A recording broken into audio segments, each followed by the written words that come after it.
10월 한 달 동안 영성 훈련을 위해 기초라는 뜻의 베이직, BASIC 이 알파벳을 첫 글자를 해서 그 단어로 해서 5가지 주제로 살펴보고 있습니다. 지금까지 이제 B는 바이블 스터디, 성경의 힘이라는 제목으로, 또 A는 Attending the Worship Service, 다시 예배로라고 우리가 제목을 나눴고요. 그리고 S는 Sacrifice and Service, 섬김과 봉사. 그리고 지난주에는 Intercessory Prayer, 기도, 숨, 심, 힘에 대해서 우리가 말씀을 나누었습니다. 오늘은 이제 그 마지막으로 C인데, C는 이제 Communion of Saints. 여러분 이제 주보 간지 뒷면에 보시면 그 영어로도 나오죠. 성도의 교제, 공동체 세우기라고 우리가 부제를 정했습니다. 이 성도의 교제는 우리가 사도신경 우리가 매주일마다 외우는데, 성도의 교제와 나오죠. 바뀐 개정된 이 사도신경에는 성도의 교제와 나오는데, 옛날 성경 버전에는 성도들이 서로 교통하는 것과 이렇게 나왔을 겁니다. 그게 영어로 하면 이 Communion of Saints입니다. 성도의 교제라는 것이죠. 그래서 성도가 서로 교통하는 것, 서로 교제하는 것, 그것에 대해서 오늘 우리가 살펴보려고 합니다. 좀 내용들이 딱딱하고 5주간 동안 이렇게 말씀들을 살펴봤는데, 이게 재직회 세미나 한다 생각하고 재직회 세미나 따로 하지 않습니다. 바쁘고 하니까 그래서 예배 때 같이 함께 말씀을 나누면서 내년도 이제 재직 대비한다 생각하시면 좋을 것 같습니다. 하나님께서는 공동체 2개를 친히 세우셨습니다. 그 첫 번째가 가정이고, 그리고 두 번째가 교회입니다. 아담과 하와를 만드시고 이 둘이 한 몸이 되게 하심으로써 가정을 만드셨습니다. 또 예수 그리스도의 죽음과 부활을 목격한 사람들이 성령의 임재를 경험한 이후에 또 교회를 세우도록 하셨습니다. 하나님께서는 바로 이 교회를 통해서 하나님의 나라가 확장되도록 하셨고, 교회를 통해서 천국을 미리 맛볼 수 있도록 그렇게 배려를 해 놓으셨습니다. 그래서 그 교회 안에서 그리스도인들이 돌봄을 받고 자라나게 하셨습니다. 영적인 가정의 역할을 하도록 교회를 만드신 것이죠. 혈통, 피로 맺어진 공동체가 가정이라면 그리스도의 피, 곧 믿음의 줄로 맺어진 공동체가 교회입니다. 이런 교회는 각자 성도 다르고 다 다른 사람들인데, 이렇게 교회 오면은 한 가지로 묶여지는데, 이게 이제 예수 그리스도를 믿는 믿음으로 묶여져 있는 것이죠. 그래서 우리가 성장해 가려면 가족의 사랑과 돌봄이 필요한 것처럼, 영적으로도 성장해 가려면 교회 공동체의 사랑과 돌봄이 필요합니다. 공동체가 유지되기 위해서는 공동체의 본질의 역할이 수행되어야 되는데, 우리 교회 공동체, 교회에서 하는 역할을 한 5가지로 보통 흔히 그렇게 이야기를 합니다. 그 주보사의 간지 보시면 5가지 나오죠. 첫 번째가 예배입니다. 그 어려운 단어를 그냥 가로 안에 있는 거는 생각할게요. 그리고 두 번째가 교육입니다. 교육. 그리고 세 번째가 전도와 선교. 그리고 네 번째가 섬김과 봉사. 그리고 5번째가 교제입니다. 이게 여러분 우리 교회에서 일반적으로 하고 있는 일입니다. 그래서 교회의 5대 사역, 그러면 이걸 하면 되는 겁니다. 그 정도는 우리가 알고 있어야 되겠죠. 그리고 제일 많이 하는 게 예배죠. 그리고 교육도 해야 되는 겁니다. 우리 지금 교회 학교가 없지만은 사실은 교회 학교를 통해서든지 또 작년 교육자도 교육을 해야 되는 것이, 이게 교회에 해야 될 역할입니다. 그리고 세 번째가 전도와 선교, 그리고 섬김과 봉사, 그리고 교제. 오늘 이제 이 교제가 맨 마지막 부분에 있고 한데, 이 5가지 본질적인 역할 가운데 가장 중요한 것이 역시 예배입니다. 예배가 가장 중요하면서도 기초가 되고, 그 위에 다른 요소가 행해져야 하는 것이죠. 교회라고 하는데 예배도 안 드린다. 그건 교회가 아니죠. 예배가 드려져야 교회인 겁니다. 근데 예배 공동체 이퀄 교회 공동체가 맞느냐? 꼭 그렇지는 않습니다. 이런 그 마커스 찬양 집회 혹시 아시죠? 마커스 찬양 집회 교회에서 이렇게 예배 드리고 어느 교회를 빌려가지고 거기서 예배 실황들을 이제 뭐 유튜브라든지 이런 데서 올리고 그렇게 함께 하는데 그 마커스 찬양 집회를 예를 들어보면 찬양 집회의 지구가 열리고 있습니다. 수많은 성도들이 모여서 함께 찬양하고 또 찬양만 하는 게 아니고 말씀도 듣죠. 말씀도 듣고 또 은혜도 받고 헌금도 드립니다. 겉으로 보기에는 한 곳에 모여 한 예배당에서 모여서 하나의 공동체를 이루고 있는 것처럼 보이지만은 교회는 아닙니다. 집회죠, 집회. 물론 넓은 의미에서 교회라고 할 수 있지만은 교회는 아닙니다. 그래서 왜 공동체성이 결여되어 있기 때문에 그렇습니다. 교회 공동체는 예배 공동체보다 더 큰 의미입니다. 그래서 이번 코로나라는 이런 팬데믹을 거치면서 교회가 예배 드리는 곳만이 아니다. 왜냐하면 예배 안 드려도 몇 주 동안 이렇게 지내고 온 것들을 경험했으니까요. 그래서 이런 것들을 경험하면서 예배 공동체 이꼴 교회 공동체가 아니다. 그래서 조금 더 넓은 의미에서 예배 공동체는 은사 공동체다. 이렇게 한번 제시해 봅니다. 그러니까 여러분은 성가대원으로서 예배를 섬길 수도 있죠. 우리는 뭐 규모가 작아서 그렇게까지 못하는데 또 교회 학교가 있으면 교회 학교로 봉사를 할 수도 있습니다. 또 선교사로 하나님 나라를 위해서 일할 수도 있고 또 주방에서 조리를 하는 봉사를 하든지 또 함께 밥을 먹으면서 식탁의 교제를 나누든지 그 무엇이든지 모든 교회의 본질적인 그 역할은 하나님께서 주신 은사를 사용해서 교회를 세우도록 하는 것입니다. 교회를 세우도록 하기 위해서 성가대도 하고 교회를 세우기 위해서 교사도 하고 교회를 세우기 위해서 주방에서 봉사도 하고 뭐 다른 일들도 하는 겁니다.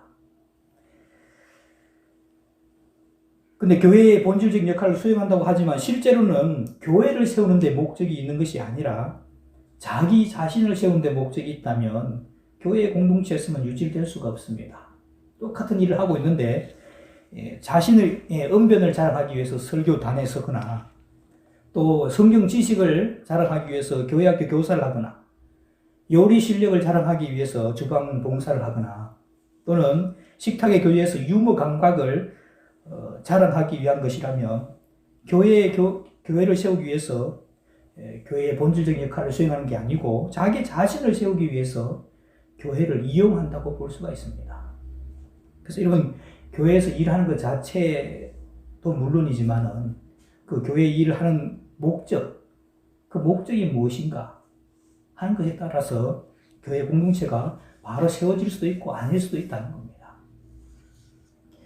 그래서 교회를 은사 공동체라고 이렇게 생각하고 교회 공동체를 바로 세워나가기 위해서 교회를 예수 그리스도의 안에서 지어져가는 건물로 오늘 본문 19절에서 22절 말씀까지 설명하고 있죠. 이렇게 교회 건물을 세워져 가고 있는 걸로 설명하면 우리에게 참 큰 유익이 됩니다. 교회 안에서 그 단계적으로 공동체성을 세워나갈 수 있다고 할 때 첫 번째 단계는 그리스도인이지만은 교회의 일원이 되기 이전의 단계라고 할 수가 있습니다. 오늘 본문의 11절에서 13절 말씀 한번 같이 읽어볼까요? 한 절씩 교독하고 13절은 같이 보겠습니다. 그러므로 생각하라. 너희는 그때 육체로는 이방인이요 손으로 육체에 행한 할례를 받은 무리라 칭하는 자들로부터 할례를 받지 않은 무리라 칭함을 받은 자들이라. 그때 너희는 그리스도 앞에 있었고 이스라엘 나라 앞에 살았다. 약속의 언약들에 대하여 너희는 유인이요 세상에서 소망이 없고 하나님도 없는 자들이니 이제는 전에 멀리 있던 너희가 그리스도 예수 안에서 그리스도의 피로 가까워졌느니라. 한마디로 요약하면 하나님과 멀리 떨어져 있던 사람들이 예수 그리스도 안에서 그리스도의 피로 하나님과 가까워졌다. 그 상태가 첫 번째 단계입니다. 그러니까 그리스도인이 되어서 하나님과 가까워지긴 했지만 그 참 우주적인 교회의 이론이 되긴 했지만은 좁은 의미의 교회, 사랑과 돌봄이 있는 은사 공동체의 교회는 아직 속해 있지 않은 상태라 할 수 있는 것이죠. 뭐 제가 이제 교회 행정 일을 이제 좀 직업 여기는 뭐 교회가 작지만 큰 교회에 있으면 교회 행정 일들을 해보게 되면 재신자가 교회에 와서 등록을 하고 교회 일원으로 신앙생활 하는 그 대신에 교회 등록 안 하고 워낙 무리가 많으니까 교회 등록 안 하고 교회 예배만 왔다 갔다 하시는 분들 있어요, 없어요? 있죠. 당연히 있습니다. 그래서 이 예배에 참석하는 인원수로 같이 포함된다는 의미에서 예배의 공동체 이런 맞죠. 그렇지만은 이 공동체 일원이 되어서 교회를 함께 세워나간다는 의미에서는 은사 공동체 일원이 되지는 못했던 겁니다. 그래서 이런 사람들, 함께 그리스도 안에서 하나의 공동체가 이루어져가는 그 단계로 봤을 때 첫 번째 단계가 그리스도를 믿기는 믿지만은 공동체에 들어오지 못한 상태. 이게 이제 첫 번째 단계입니다. 가장 이상적인 것은 예배 공동체와 은사 공동체가 그 사이에 필요 충분의 조건이 성립되는 상태이죠.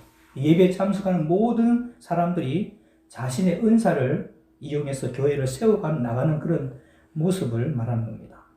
근데 교회가 대형화되면서 교회의 공동체성은 약해지고 또 성경과 봉사보다는 종교 문화를 소비한다는 그런 의미에서 오늘 예배 드렸으니까 쇼핑하듯이 드렸으니까 마음의 위로만 삼고 그렇게 신앙생활을 유지하는 성도들이 많아지고 있죠. 그렇게 되니까 교회의 공동체에서 본질은 점점 약해져 가고 있는 겁니다. 어쩌면 그러한 상태가 과거에는 하나님과 상관없었던 사람들이 이제는 하나님과 가까워진 상태에서 더 이상 하나님과의 관계가 더 발전되지 않는 상태로 머물러 있는 것입니다. 그래서 어쩌면 대부분의 교회의 구성원이 하나님과 가까워진 그리스도인이라고 할 수가 있죠. 그러나 이런저런 이유로 일주일에 한 번 참석하는 예배가 하나님과 그리스도인 우리 사이를 멀어지지 않게 해주는 유일한 끈 역할을 하는 겁니다. 일주일에 한 번 예배 드리는 이 예배 가지고 나는 교인이다. 예수 믿는 사람이다. 이렇게 주장하면서 살아가는 거죠. 지금까지 말씀드렸던 이 BASIC에서 A만 하고 있는 겁니다. Attending the Worship Service. 예배에만 참석하고 있는 것이죠. 두 번째 단계가 서로 화목하게 된 상태입니다. 14절에서 18절 말씀 보면 어떻게 해야 화목하게 되는지를 확인할 수가 있습니다. 14절은 그리스도가 우리의 화평이라고 선언하고 있죠. 그리고 그분께서는 자기 몸으로 막힌 담을 허무셨고 원수되었던 두 집단이 이제는 하나가 되었다고 하셨습니다. 그리고 성령 안에서 하나님께 나아갈 수 있도록 하셨습니다. 인간들이 아무리 노력한다고 할지라도 화목하게 되는 건 쉽지가 않습니다. 그리스도 안에 있을 때, 그리스도께서 맡긴 담을 허물 때 성령 안에서 하나님 아버지께 나아갈 수 있고 그래서 비로소 진정한 화목을 누릴 수 있게 되는 것이죠. 인간관계, 인간 사람들 사이의 죄성은 진정한 화목을 가져오는 게 아니고 정치적인 타협 정도로 이렇게 볼 수밖에 없습니다. 진정한 화평은 예수 그리스도부터 오는 화평입니다. 한 사람은 화평을 누리는데 한 사람은 화평을 누리지 못한다. 이건 진정한 화평이 아니죠. 또 서로가 화평해야 진정한 화평이 될 수 있는 겁니다. 서로 적당하게 거리를 두면서 정치적으로 타협하는 것, 이거의 만족을 누린다면 진정한 화평이 될 수가 없습니다. 이 에베소 교회의 두 집단은 여러분 이방인들과 유대인들입니다. 이방인들에 대해서 유대인들은 1차적으로 배척합니다. 그래서 함께 식사 자리도 식사도 못할 정도입니다. 그 정도로 유대인들은 이방 사람들을 배척을 하는 겁니다. 오늘 이제 이것을 우리 교회에 지금 신앙생활하고 있는 우리 교회의 신앙에 맞춰보면 먼저 교인이 된 사람과 아직 이제 신앙생활하고 교인이 된 사람하고 해볼 수도 있겠죠. 근데 이 유대인과 이방인의 담을 예수님께서는 하나의 공동체로 묶어주시고 서로 배척하는 담을 흠으로 버려주시는 겁니다. 서로 화목하게 하려는데 이런 담이 걸림돌이 될 수 있는데 그 담이 무너졌을 때 비로소 화목될 수 있다 하는 사실에 대해서 좀 생각 더 해봐야 되는데요. 왜냐하면 담이라는 것은 여러분 모두가 다 담들이 있습니다. 그렇죠? 보이진 않지만 담들이 있어요. 담은 안전한 울타리가 될 수 있지만 반대로 상대방이 다가오는 것을 가로막는 걸림돌이 될 수도 있습니다. 그리고 자기 혼자서 담을 계속 쌓고 있으면은 그 담 속에 자기가 갇혀버리는, 자기가 감옥 안에 갇히는 경우가 될 수도 있겠죠. 그리스도 안에서 하나가 되었다면 더 이상 담은 안전한 울타리가 아니라 서로를 가로막는 걸림돌이 될 수밖에 없습니다.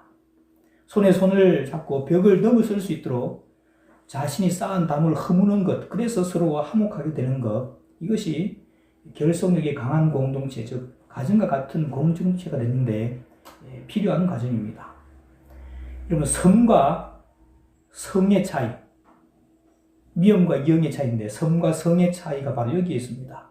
자신을 다른 사람들로부터 고립시키고 혼자 지내는 성과 같은 존재로 살 것인가, 아니면 적으로부터 자신과 다른 사람을 함께 지켜주는 성과 같은 존재로 살 것인가 하는 것입니다. 그리고 이제 세 번째 단계는 하나님의 가족으로서 교회의 공동체입니다.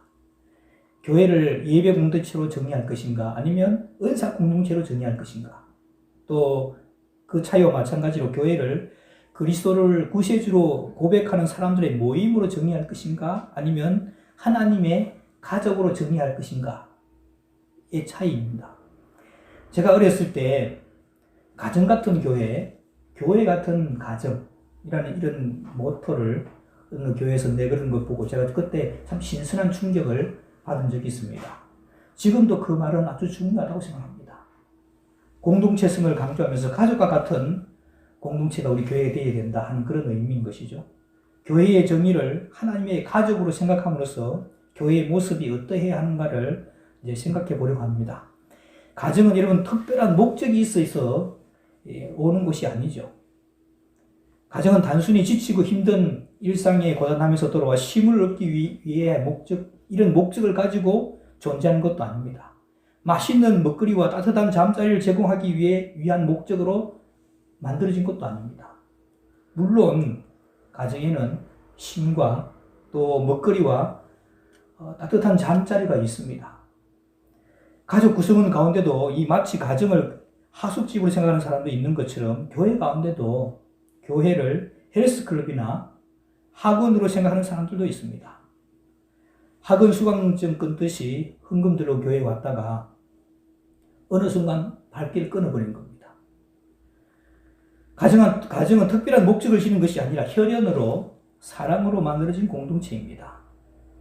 그래서 여러분, 가정에서 쉼을 제공하고 맛있는 먹거리를 제공하고 또 잠자리를 제공하지만은 그것만 한다고 해서 가정이 아니죠.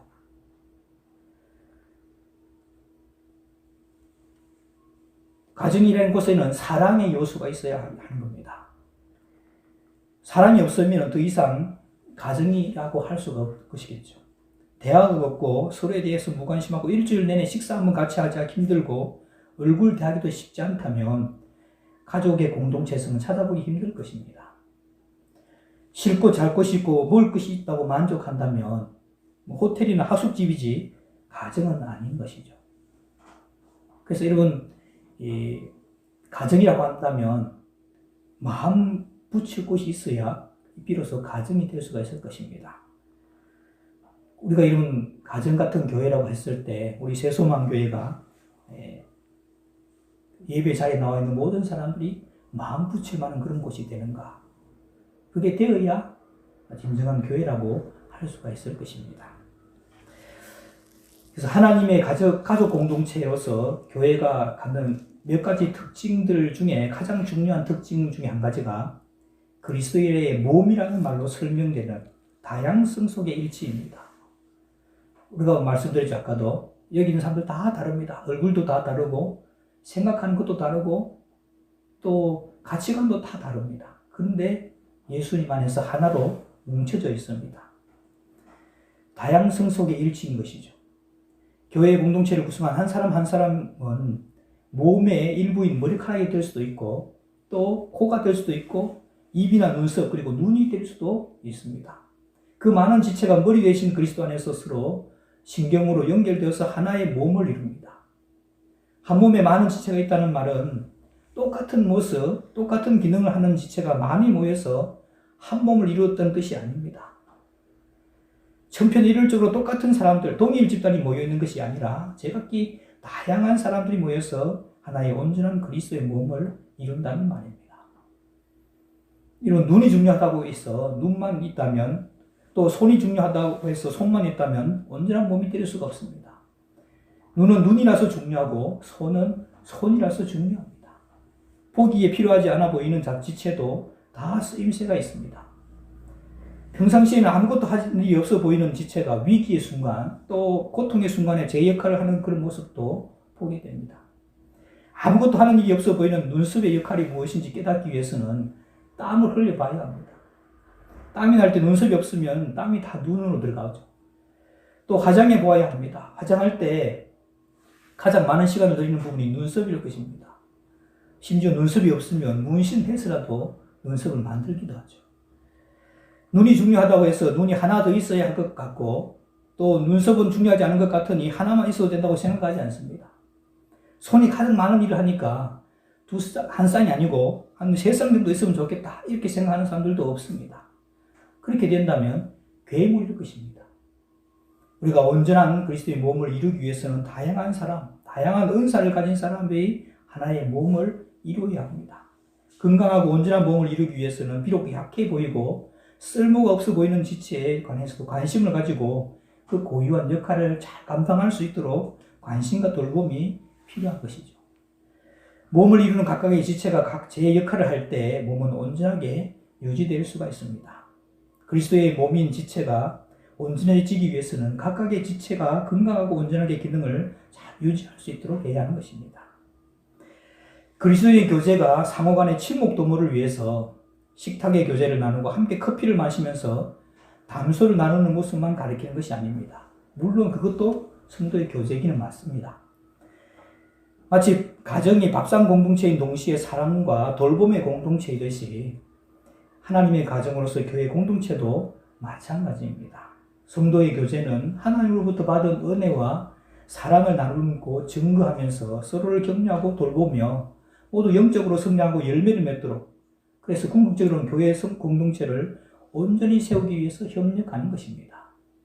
그러기 위해서는 교회 공동체에 속한 모든 지체가 교회를 사랑과 돌봄이 있는 하나님의 가족 공동체, 감사가 넘치는 예배 공동체, 또 은혜가 넘치는 은사 공동체로 세워나가야 합니다. 성도의 교제는 온전한 공동체를 세우기 위한 성도들의 협력이라고 할 수가 있습니다. 이렇게 아름다운 공동체를 세우기 위해서 함께 협력하는 우리 모든 성도님들 다 되시기를 주님의 이름으로 축원합니다. 기도하겠습니다. 하나님 아버지, 오늘은 교회의 공동체를 이루고 있는 구성원들의 교제에 대해서 살펴보았습니다. 우리가 하는 성도의 교제가 단순한 사귐과 교제에서 뛰어나 하나님의 가족으로서의 공동체, 감사가 넘치는 예배 공동체, 은혜가 넘치는 은사 공동체로 그래서 서로서로를 세워나가는 하나님의 사람들 또 그 공동체가 되게 하여 주옵소서. 예수님의 이름으로 기도하옵나이다. 아멘.